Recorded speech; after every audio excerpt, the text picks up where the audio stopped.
వేసవికాలం సెలవుల సీజన్ కావడంతో మనలో చాలామంది తరచుగా పిక్నిక్లకు, విహారయాత్రలకు వెళ్తూ ఉంటారు. దూర ప్రయాణాలు కూడా చేస్తూ ఉంటారు. అయితే ఇలాంటి పరిస్థితుల్లో బయట మండిపోయే ఎండలకు తోడుగా కొత్త ప్రాంతాల్లోని కొత్త వాతావరణం కారణంగా డీహైడ్రేషన్, వడదెబ్బ, వాంతులు, విరోచనాల వంటి సమస్యలు పలకరిస్తూ ఉంటాయి. ముఖ్యంగా కలుషిత నీటి మూలంగా సమస్యల తాకిడి పెరుగుతూ ఉంటుంది.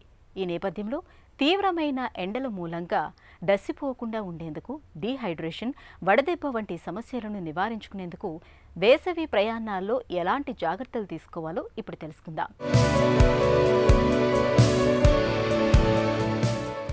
వేసవిలో బయట ఎంత ఎండలు మండిపోతున్నా సరే, సెలవుల సీజన్ కావడంతో పిల్లల కోసం, పిక్నిక్ల కోసం అడపాదడపా ఇంటి నుంచి కాలు బయటపెట్టక తప్పదు, తరచూ ప్రయాణాలు చేయక తప్పదు.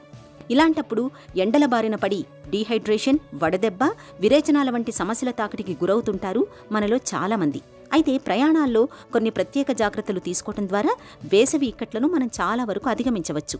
ముఖ్యంగా ప్రయాణాలు చేయవలసి వచ్చినప్పుడు వాతావరణం కాస్తంత చల్లగా ఉండే ఉదయపు వేళల్లో కానీ లేదా సాయంత్రం వేళల్లో కానీ బయలుదేరడం మంచిది. ప్రయాణానికి బయలుదేరే ముందు బాగా నీళ్లు తాగడం మంచిది. తప్పనిసరిగా నీళ్ల బాటిల్ని వెంట ఉంచుకోవాలి. దాహం వేసినా వేయకున్నా తరచూ కొద్దిగా నీళ్లు తాగుతుండాలి. పిల్లలకు, వృద్ధులకు ఈ జాగ్రత్తలు మరీ అవసరం.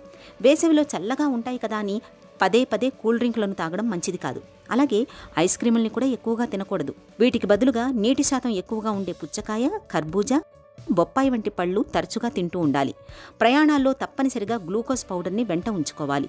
నీరసంగా, అలసటగా అనిపించినప్పుడు కొద్దిగా గ్లూకోజ్ను చప్పరించడం వల్ల శరీరానికి తక్షణ శక్తి లభిస్తుంది. తడిగా ఉన్న టవల్స్ని, నాప్కిన్స్ని వెంట తీసుకెళ్లాలి. తడి టవల్తో తుడుచుకోవటం వల్ల వేడి, ఉక్కపోతల నుంచి మంచి ఉపశమనంగా ఉంటుంది.